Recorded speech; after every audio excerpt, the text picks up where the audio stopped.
You'll wake up steady, not enlightened, not perfect, just steady. Then one look from someone you care about feels slightly off. A door closes harder than usual. A delay appears where you wanted movement. And within minutes, your inner world no longer belongs to you. The body tightens.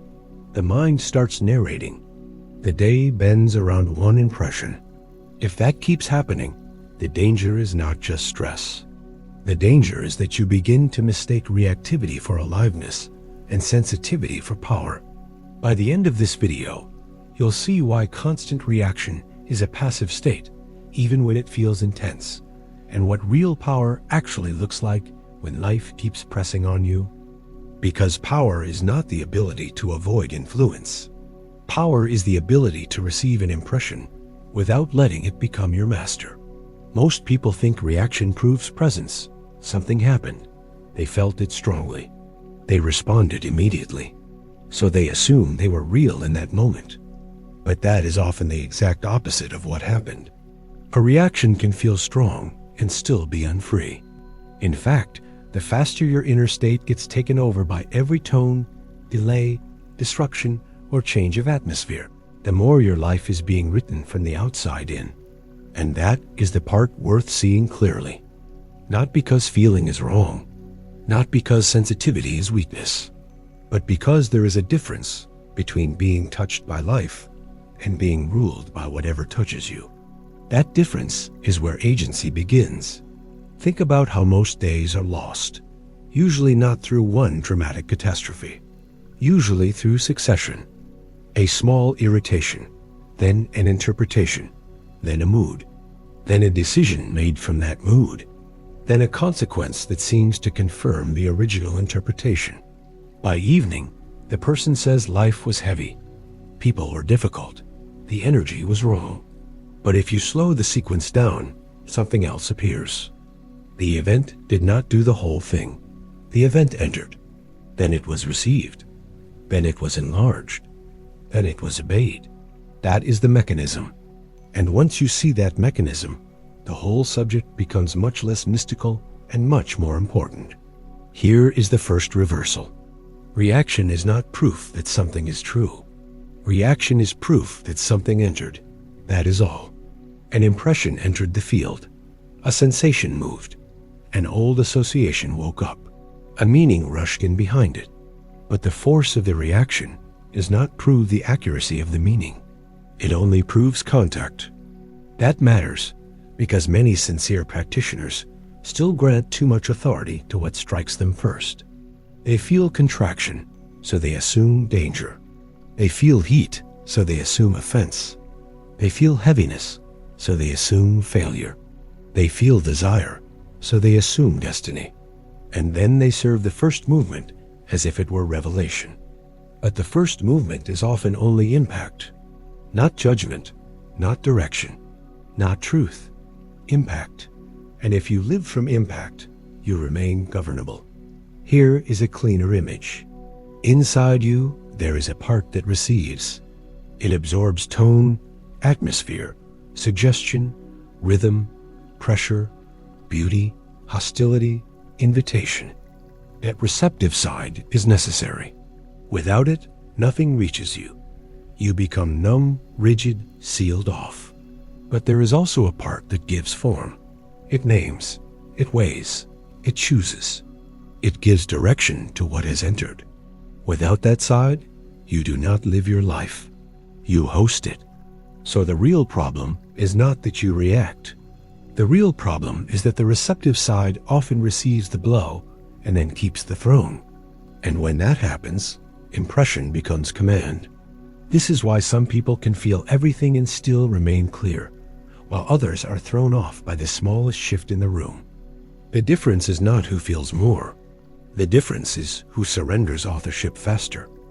And that is not a moral failure. It is usually an unnoticed habit.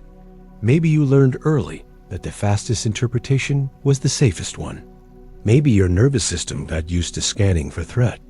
Maybe intensity became familiar, and familiarity started to feel like truth.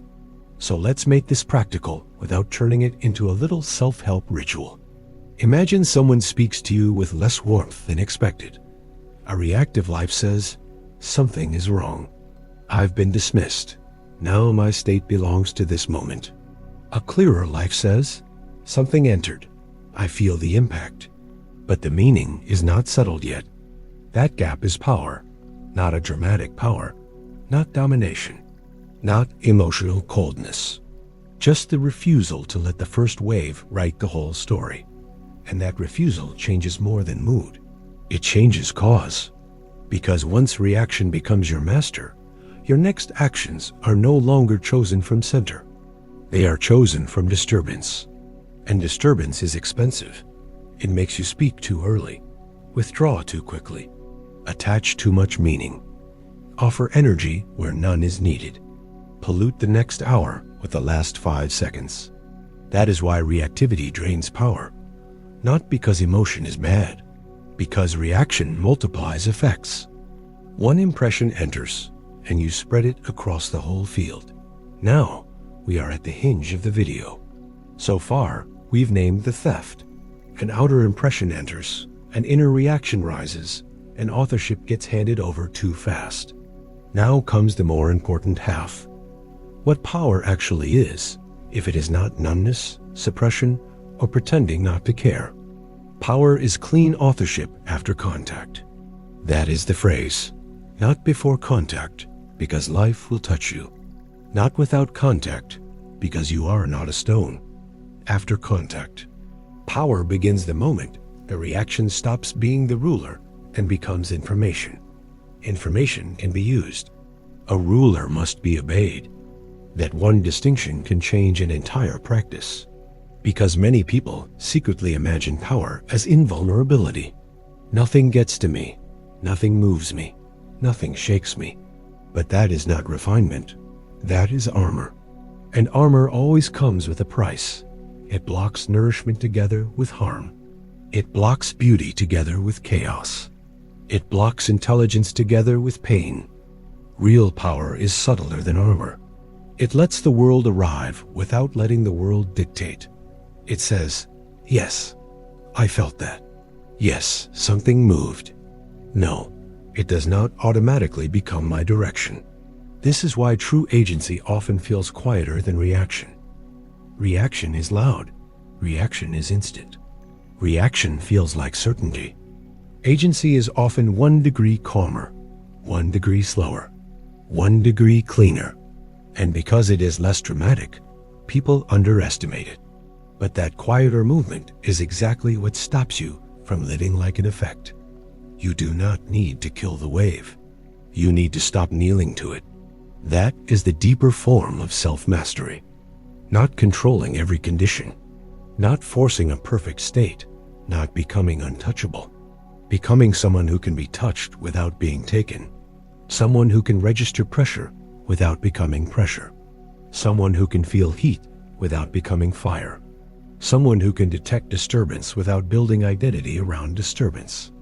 That kind of person does not become less human. He becomes less available to inner theft. And that should feel relieving, not heavy, because it means your sensitivity is not the problem. Your openness is not the problem. Even your first reaction is not the real problem. The problem is only this: letting the first movement become the sovereign of the whole day. Once that ends, your life starts to gather itself differently. The same world remains. The same frictions remain. The same imperfect people remain. But the throne inside is no longer vacant. And when that changes, something very old begins to return. A quieter strength, a cleaner perception, a way of moving through pressure without becoming shaped by every passing force. So the next time life presses on you, the important question is not, how do I stop reacting forever? It is, at what point did I hand over authorship? Find that point, and you find the real work. Because reaction is not power. Power is what remains when the reaction has arrived, and you are still there. If this brought clarity, like and subscribe for more practical Hermetic work made usable in daily life.